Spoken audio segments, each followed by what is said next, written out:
Шешесі ұлына шарасыздықпен қарап тұрды. Ана жүрегі қан жылады. Руслан кішкентайынан елгезек, ақкөңіл бала болып өсті. Әкесіне шаруаға қолғабыс етіп, үй салып, отбасылы болып бала сүюді армандайтын. Өскенде ауылдағы ең сырбаз жігіт болды. Ал қазір ұлын танымай қалғандай. Әйелі сұлу, ақылды, іздесең де табылмайтын пысық келіншек. Әйелі сұлу, ақылды, іздесең де табылмайтын пысық келіншек. Оған қыз туып берді. Тек бір кемшілігі бар. Сөйлей алмайды, мылқау. Ал ол әйеліне тасбауыр адамдай қарайды. Ұрсады, мазақ қылады, көмектескісі келмейді. Міне, қазір де оны жазықсыз ренжітіп жатыр. Неге бүйттің екен, Руслан? Шелек тесік қой, деп кейіді анасы. Әкесі онымен сөйлесші, деді әкесіне. Бәйбіше, еріккен екенсің, өздері шешіп алады. Әкеле ғой, түскі асқа дейін бөшке толы болсын. Бақша суаратын су жоқ, жылдамдат, деді әкесі. Ер адам темекісін тартып, ара-тұра кекесінмен жымиып, жас келіншекті келемеждеп қояды. Ал ол үндеместен су тасыды. Құдықтан бөшкеге дейін қайтадан кері қарай. Қанша шелек тасығанын санаған жоқ. Күйеуінің шелекті әдейі тескенін білетін, бірақ ренжуден де шаршаған еді. Жылаудан, жалынудан, түсіндіруге тырысудан, жақсы болуға ұмтылудан да қажыған. Бүгін ол тек су тасып жүріп ойға шомды. Индира есін білгеннен бері Русланды жақсы көретін. Ол оны құтқарып қалған. Сол күні кешке кішкентай бақытты аққұба қыз құрбыларымен мәз-мейрам болып, сөйлесіп, мектептегі жаңа жылдық қойылымның дайындығына бара жатқан. Сыныптастары дүкенге кіріп кетті, ал ол асығыс болғандықтан кірген жоқ. Оның рөлі басты рөл еді. Біреудің қолдары Индираны бас салғанда ол айқайлап үлгерді. Соңғы демі қалғандай ащы дауыспен айқайлады. Ол оның аузын лас, сасық қолымен басып, сүйреп, киімін жырта бастады. Сосын жібере салып, құлап қалды да, мас күйінде бірдеңелерді міңгірлеп кетіп қалды. Қыз қардың үстінде көзін ашуға қорыққан күйі жата берді. Қорықпа, тұр. Мен оны шелекпен бір қойып қалдым. Ұзақ уақыт есінен шықпайтын болады. Менің атым Руслан, ал сенің атың кім? Индира балаға қарап тұрды да, бір ауыз сөз айта алмады. Ол оған тұруға көмектесті. Бәрі жақсы, ол кетіп қалды, қорықпа. Бұл ескі сыған маскүнеміне ешкімнің шамасы келмей жүр. Ол саған дейінде талай қызға тиіскен, бірақ ештеңе етпес. Қазір бәріне айтамыз, оны түрмеге жабады деп дөнемін дейді. Неге үндемейсің? Жылама. Қайда тұрасың, деді. Бірақ Индира үндемеді.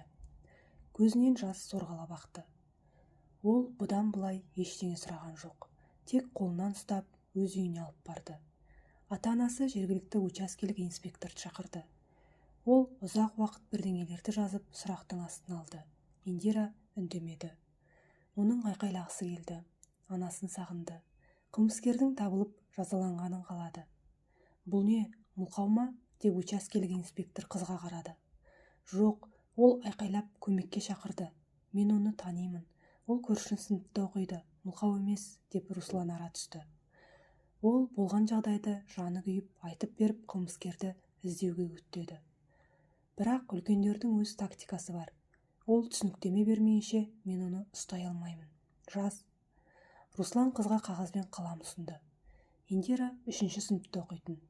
Оның жаза алған жалғыз сөзі үйге барғым келеді болды.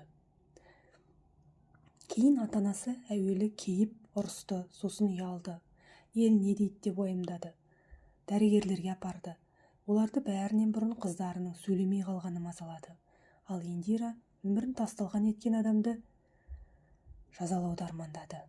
Тек Руслан ғана сондай күшті, ақылды, сымбатты, оның халін біліп тұрды.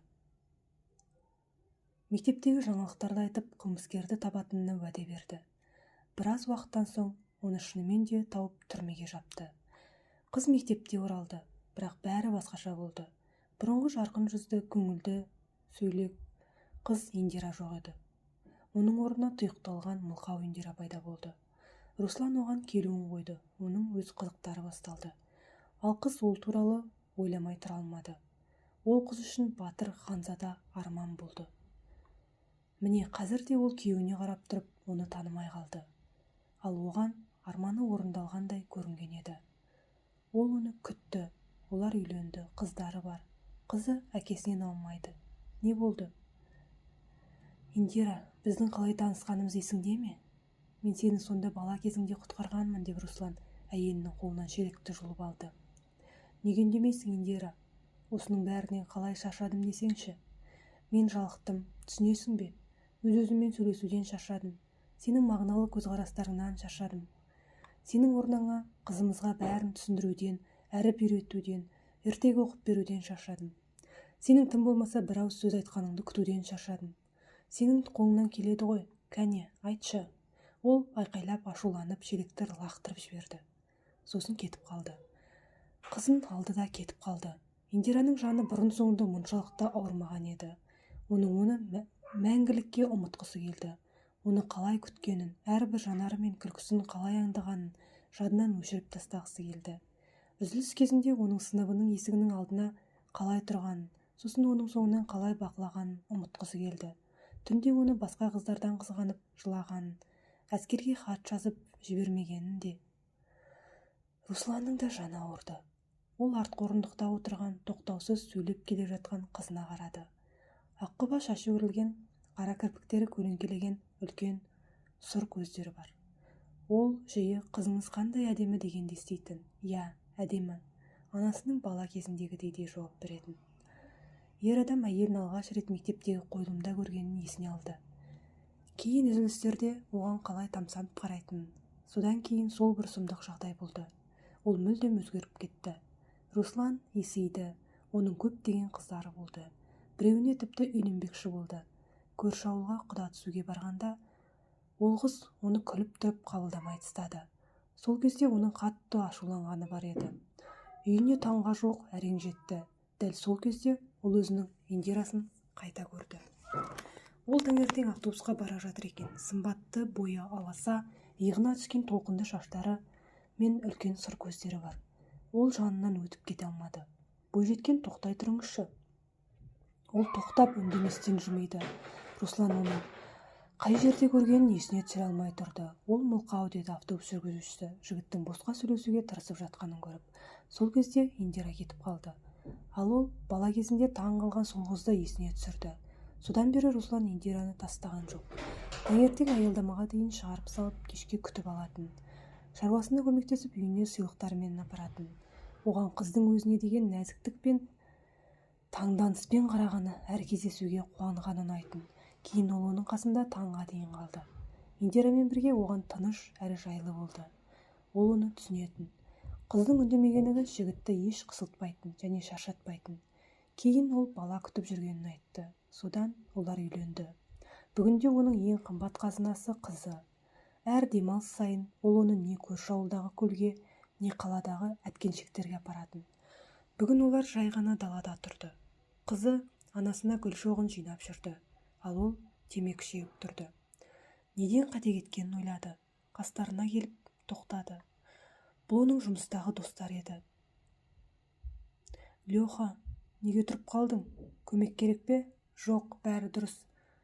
Бізге қонаққа ма? Біз жәрмеңкеге бара жатырмыз. Бүгін сендердің ауылда болады дейді ғой.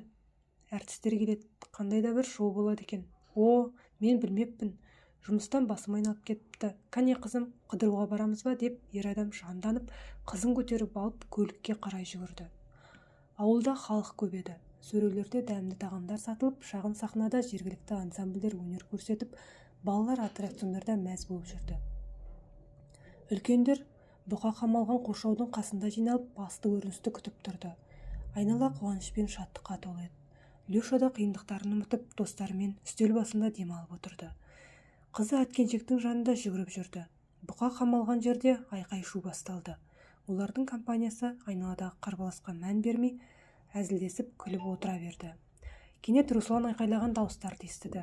Артына бұрылып қараса, құтырған бұқаның өздеріне қарай шауып келе жатқанын көрді. Қызы дәл оның жанында тұрған еді. Адамдар жан-жаққа қаша бастады. Оның кішкентай қызы қозғалмастан тұрып қалды. Ол қалың топтың арасынан шыға алмай қалды. Жанталаса айқайлап жұртты итере отырып, ол қызына қарай жүгірді. Одан небәрі бірнеше қадам жерде Индира зымырап өте шықты.